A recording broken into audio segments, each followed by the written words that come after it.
सार्वजनिक बांधकाम विभागाच्या आश्वासनानंतर हिवाळी अधिवेशनाच्या पूर्वतयारीच्या कामावरचा बहिष्कार कंत्राटदार संघटनेनं मागे घेतला होता।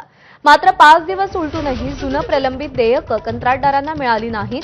त्यामुळे कंत्राटदार संघटनेनं राज्य सरकारला सोमवारपर्यंतची मुदत दिली आहे। जुनं देयक मिळालं नाही तर पुन्हा कामावर बहिष्कार टाकला जाईल असं कंत्राटदार संघटनेनं स्पष्टपणे सांगितलंय। आपल्यासोबत कॉन्ट्रॅक्टर संघटनेचे अध्यक्ष आपण त्यांना विचारूया, काय आश्वासन दिलं होतं आणि आता सध्या कामाचं काय स्टेटस आहे? मागच्या आठवड्यात आम्ही जे काही काम बंद आंदोलन पुकारलं होतं त्यामध्ये आम्हाला भरपूर यश मिळालं आणि सर्व कॉन्ट्रॅक्टरनी स्वयंस्फूर्तीने कामं बंद केले होते।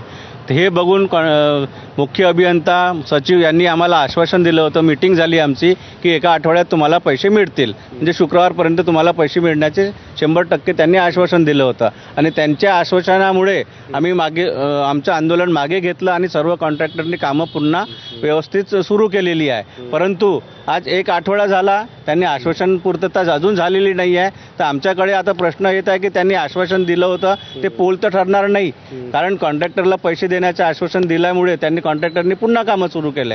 आता असं विचार सुरू आहे की आम्हाला पुन्हा ते काम बंद करावं लागेल आणि सरकारला पुन्हा हे करावं लागेल। मागच्या हिवाळी अधिवेशन पूर्ण कॉन्ट्रॅक्टरच्या खर्चातूनच झालेलं आहे। मागच्या हिवाळी अधिवेशनाचे 90 कोटीचे रुपये थकबाकी आहेत।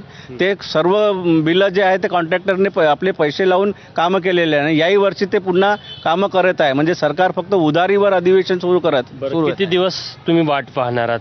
आम्ही सोमवारी निर्णय घेणार आहे की आम्ही काय करायचं। सोमवारपर्यंत आम्ही थांबणार आहोत आणि सोमवारी आम्ही बैठक घेऊन ठरवणार आहोत की पुढे आपण काय करायचं म्हणून। कॅमेरामॅन मिथुन आदमणेसह